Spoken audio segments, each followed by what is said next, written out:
We started talking last week about quarterbacks a little bit. We had that conversation, started that conversation midweek, kind of talked about the quarterback situation, Pitt's current quarterback situation, a little bit of the history, a little bit of the future, and that kind of thing. And I said we would pick up that conversation this week. I mean, you'll see the headline there, the third headline down, that it's now running back week on Panther-Lair.com. Last week was quarterback week. This week is running back week, so on and so forth. You can guess what's coming next as we count down to training camp, which is now like 8 or 9 weeks away. It's coming up. And so if you go one position per week, we had to start last week to get it all done by the start of August. But even though it's running back week on Panther-Lair.com right now, I still had some leftover thoughts about quarterback week, because there was an article we published over the weekend, sort of wrapped up quarterback week. We have a format, we have a structure and a schedule. The final piece of each of these position preview weeks, we'll do it at the end of running back week and receiver week and so on and so forth, is to rank the top 5 players at that position in the Pat Narduzzi era at Pitt. So over the last 9 seasons. And ranking the quarterbacks of the Pat Narduzzi era, the top 5, is not easy. Ranking the top 2 is easy. But when you get to 3, 4, and 5, it gets pretty complicated and pretty challenging. I struggled with it. I ended up ranking a top 5, and I'll tell you what that top 5 is, and we'll talk about it. But it's not easy to do, and I think there's several reasons for it. And I think the difficulty inherent in ranking the top 5 quarterbacks of the Pat Narduzzi era sort of speaks maybe to some of the issues they've had in the Pat Narduzzi era, why the teams have struggled or done well. Actually, not just the issues, but yeah, I mean, when they've been bad or been good, it's obviously tied to the quarterback position. But I think looking back at it in this lens of trying to rank the top 5 quarterbacks sheds some extra light on the situation in each of those seasons. And then when you look at the list altogether, of all the quarterbacks who have played for Pat Narduzzi, who have started for Pitt under Pat Narduzzi, it's a list. I can say that. I can't swear to the quality, but it is a list. Let's talk about the quarterbacks of the Pat Narduzzi era. I called this video the quarterback problem. Let's talk about the problems that have existed at quarterback, the times when there wasn't a problem, and how that translated into success, and kind of what things have been over the last 9 years and whether they're going to get better soon, like right now. So let's talk about it here on the Morning Pitt, youtube.com/Panther-Lair.com.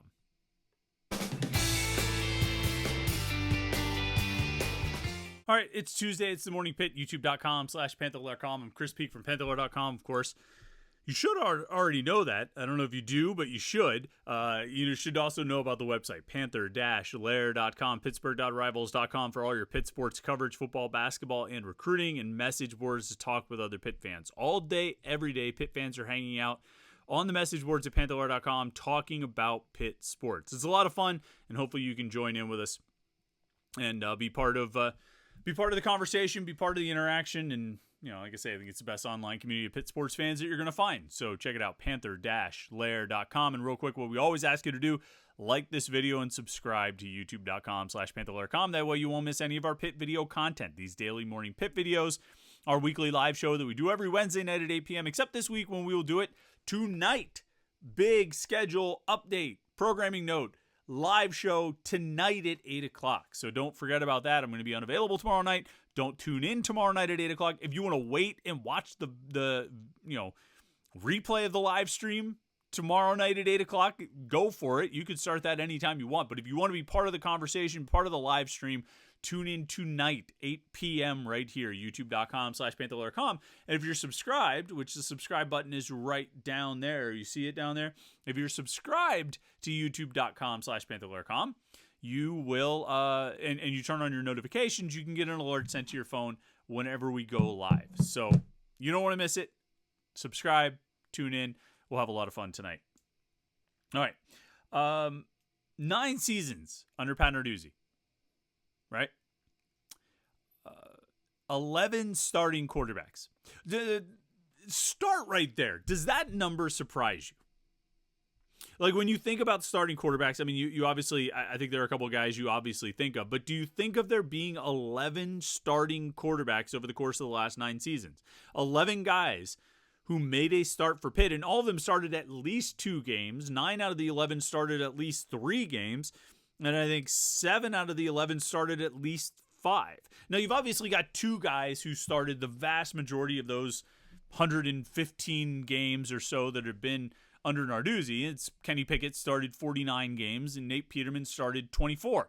Everybody else started like 6 or fewer. Oh no, Keaton Slovis started 11 games. Everybody else started single digits. So you get those 3 with what's the math there? 49 plus 11 is 60 plus 25, 84 out of 115 games started by those 3 quarterbacks, Pickett, Peterman, and Slovis.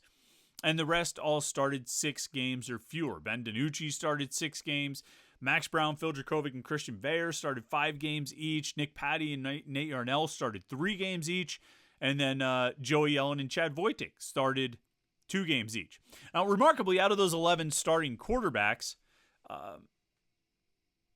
1, 2, 3, 4, 5, 6 of them have winning records. The other 5, obviously, do not. Now, that list of 6 guys who have winning records includes Chad Wojtek, who went 2-0 as a starter at Pitt.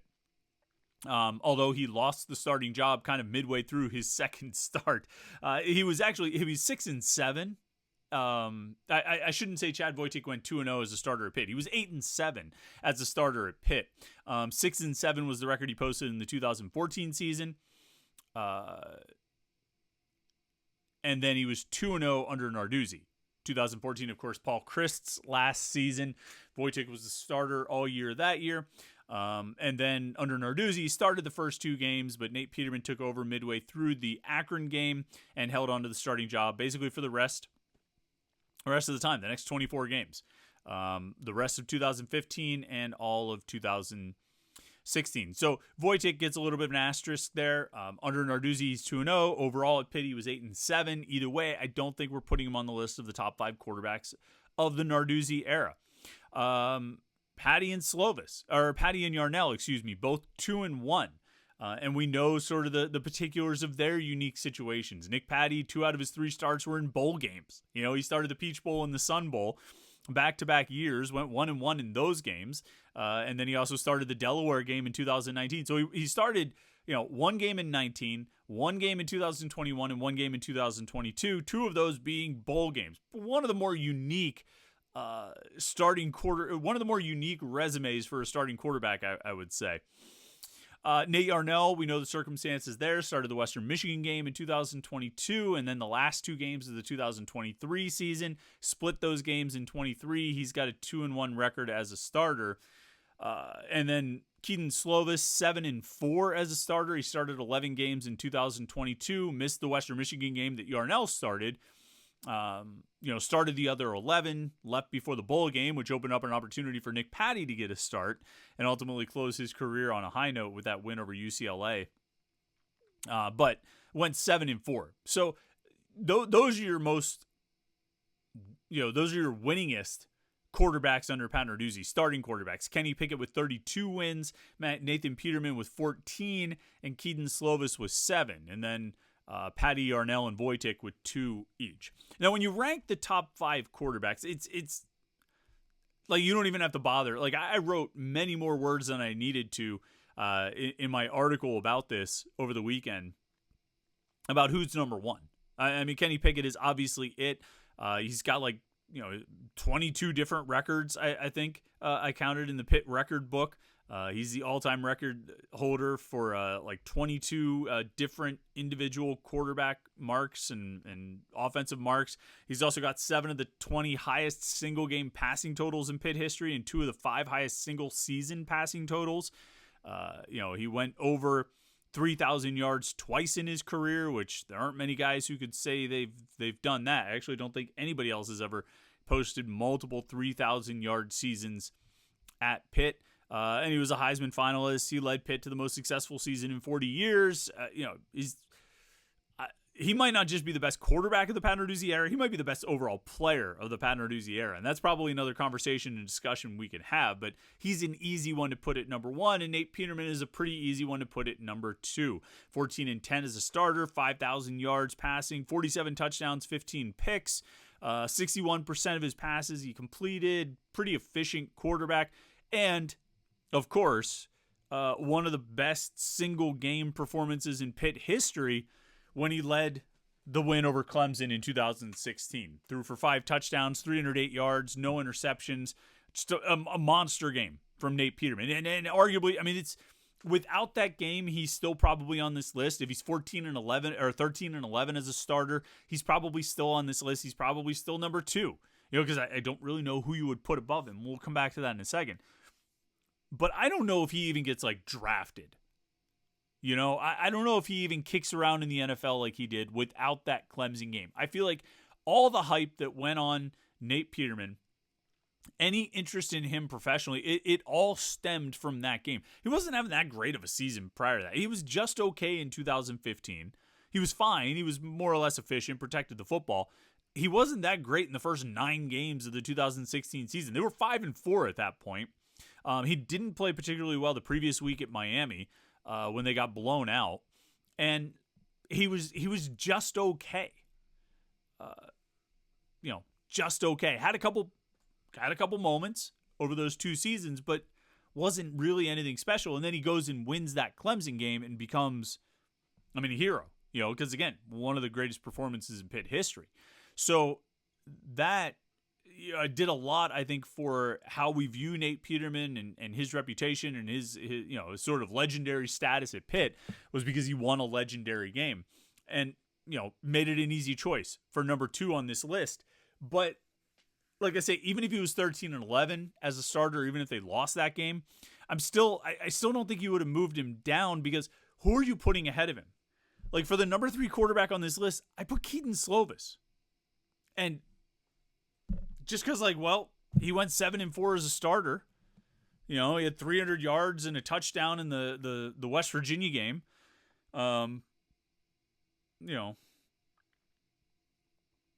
Helped lead a 4-game winning streak in November. Although, there were a lot of things that went into that. He wasn't anything special. There's always going to be a what if question, a what if discussion. If Keaton Slovis doesn't get hurt in that Tennessee game, does he play better over the course of the season? Do they beat Georgia Tech? Does he not commit all the turnovers in the red zone against Louisville? Those 2 games alone make that a 10-win regular season. 2 games that they absolutely should have won, and not even saying if he had not gotten hurt against Tennessee, they would have won that game too. They very well may have. But let's just even set that one aside. Let's not get crazy. Let's not say, they would knock off Tennessee. They should have beat Georgia Tech, and they should have beat Louisville, but he was really bad. He ended up with 3 touchdowns in the Georgia Tech game. I think 2 of the 3 were in the final 4 minutes. Some of the highlights of Jaden Bradley's career. But it's not like Keaton Slovis is going to go down in history as one of the great Pitt quarterbacks or even one of the good Pitt quarterbacks. And yet we have to put him at number 3 on this list because who else are you going to put in there? You can say what you want about Nick Patty as a folk hero, but when you get down to it, are you really? I don't think you can really put him ahead of Keaton Slovis. We'll talk about the Sun Bowl in a second, but for as much as that's a legendary performance, you talk about legendary performances in Nate Peterman and Clemson, that was a legendary performance. And he completed 48% of his passes, 5 yards per attempt. He wasn't very good in that game. He was just very, very good in the final 30 seconds. Legendary status good in the final 30 seconds. He made 2 huge throws and then a scramble on second down that, you talk about onions. And we talked about it a ton at the time. We talked about it after that game. I interviewed, when we talked to Nick Patty later, I think in January that year, January, I guess, 23. We talked to him about it there, but his decision to tuck the ball, if he doesn't get the first down, the game ends. That is one of the toughest decisions I've seen. You know what I mean? Just absolute stones to run the ball there. And it was great. And it set up Ben Sauls for a game-winning field goal. Outstanding job. But the reality is, he wasn't. He probably could have won games. I'll agree with everyone. If he had stayed in the Peach Bowl, he would have won the Peach Bowl. I think Pitt would have won that game. There's probably a decent chance if he doesn't get hurt against Tennessee, after Slovis got hurt against Tennessee, if he's got 2 working legs in that Tennessee game, he might have beat Tennessee and maybe could have given Slovis some more time to not be rushed back. And who knows, maybe the outcome of that Georgia Tech or the Louisville game are different. Nick Patty was a gamer. He was able to make plays. You know, he had the goal line rushes against Florida State in 2020, and that was all great, but was he really that great of a quarterback? And so, I mean, I put him 4th on the list because of his heroics against UCLA, more or less. He threw a touchdown pass against UCF in that big win in 2019. Huge play there.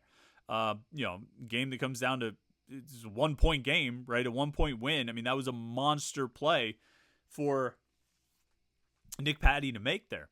And then, like I said, he had a couple of rushing touchdowns against Florida State, and then the win over Delaware and the win in the Sun Bowl. But it's hard for me to sit back and say, boy, Nick Patty was a great quarterback. He just sort of seemed to be able to make things happen. But I don't know if that necessarily equates to being a great quarterback. But here we are. I have to put him number 4 on the list. This is the 4th best quarterback of the Narduzzi era. Maybe, and the only thing crazier than that, the only thing crazier than putting Keaton Slovis number 3 and Nick Patty number 4 is I put Nate Yarnell number 5. Because who else is it going to be? There's nobody else that you could really contend here. You talk about guys with winning records: Pickett, Peterman, Patty, Slovis. There's only 2 others. One's Chad Voitic and one is Nate Yarnell. And Yarnell's 2-1. Voitic is 1 and 1.5 and 0. He didn't even, he lost his job in the midst of his second win. So he went 2-0 as a starter under Narduzzi, but he lost his job midway through. Peterman took over in that Akron game. That rainy Akron game. It pretty much only leaves Nate Yarnell. Because are you going to put Max Brown above Nate Yarnell? No, actually, that's a tricky one. Set that aside for a second. Are you going to put Ben DiNucci above Nate Yarnell? Just given the limited amount that we've seen out of Nate Yarnell. Are you going to put Joey Yellen above Nate Yarnell? Are you going to put Phil Dracovic above Nate Yarnell? Are you going to put Christian Veyer above Nate Yarnell? I don't think you put either one of those guys above Nate Yarnell, because I'm of the opinion, and I think a lot of people are as well, that if Nate Yarnell starts from the beginning of last season, they win a lot more than 3 games. They go to a bowl, I would say. And that's probably true with Christian Veyer starting as well. But I'm pretty sure Nate Yarnell gets them to a bowl game last season if he starts all year. So, and this is, I don't mean to damn with faint praise when I talk about Nate Yarnell, but like, who else are you going to pick?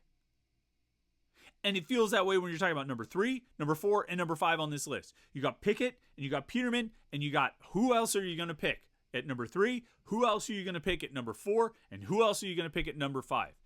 And here we come to the crux of the issue. This is what the quarterback play has been under Pat Narduzzi. This is what the quarterback talent acquisition has been under Pat Narduzzi. This is what the quarterback management has been under Pat Narduzzi, that we're haggling about which quarterback with a losing record as a starter should potentially be over the guy who has only started 3 games, who's right behind another guy who has only started 3 games, who's behind another guy who went 7-4 as a starter, was directly responsible for at least 2 of those 4 losses, and did very little in, 3 out of the final 4 wins. And this is what we're haggling over. I don't think anybody has any misconceptions about the level of quarterback play, level of quarterback recruiting, level of quarterback coaching, level of quarterback anything under Pat Narduzzi. It hasn't been great. It hasn't been a strength. And having Kenny Pickett serve as a full-time starter for 4 seasons helped a whole heck of a lot. Right? But why hasn't it been better than this? Like, some of it, I think, there were recruiting misses along the way. Thomas McVitie, big-time ad in that 2016 recruiting class, never worked out to anything. Once they got Pickett in place, it kind of blocked everybody else. But you look at the transfer acquisitions. Slovis, fine, he went 7-4, I guess. Dracovic, absolute disaster. Veyer, better by comparison to Dracovic. Now, they got some interesting guys on the roster this year. I mean, Eli Holstein looks like a good transfer addition. Nate Yarnell, like we talked about. Who knows? Ty Diefenbach is intriguing for his potential. Julian Duggar is intriguing for his potential. But there's been a real problem at quarterback for the last 9 years when it wasn't Kenny Pickett and it wasn't Nate Peterman. Now, Max Brown maybe could have been a little bit better. I think he was playing better in that Syracuse game when he got hurt.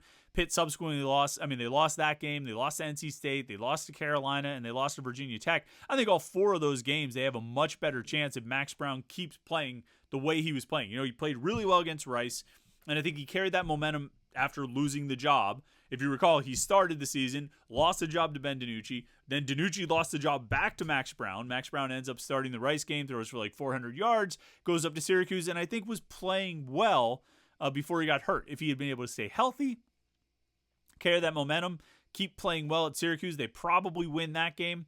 And then, you know, I give them a good chance to win a few games out of NC State, North Carolina, and Virginia Tech. You know, games that Pitt was in and competitive in for pretty much the whole game. You know, better quarterback play could be the difference there. But I think you could say that about a lot of instances and moments in the Pat Narduzzi era. The better quarterback play could have been the difference. It wasn't. And they were on, you know, I mean, so 2022 ends up being a 9-4 season when maybe it could have been another 11-win season. 2023 ends up being a 3-win season when that should have been no worse than like 7, you know? And 2017 is the same thing. I mean, quarterback issues. This has been a problem. And, you know, getting 4 of your 9 years sort of dedicated to Kenny Pickett and having Pickett sort of solidify that position for 4 out of the 9 seasons and then Nate Peterman for 2 others, I don't know if you're going to have that kind of longevity and long-term answer, which means you better get better at talent acquisition, talent evaluation, and talent development at the most important position on the field. Because the history is not exactly encouraging. I don't know. If you have some thoughts on how you would rank 3, 4, and 5 there, I assume you agree about Pickett and Peterman. But if you have some thoughts on who should be number 3, who should be number 4, and who should be number 5, I'd like to hear it. Let's talk about it on the message boards or in the comment section here on YouTube. And we'll talk about it tonight, too. YouTube.com/Panther-Lair.com for the live Panther-Lair show. We will have a conversation about this, about the top 5 quarterbacks of the Narduzzi era and who you're putting up there.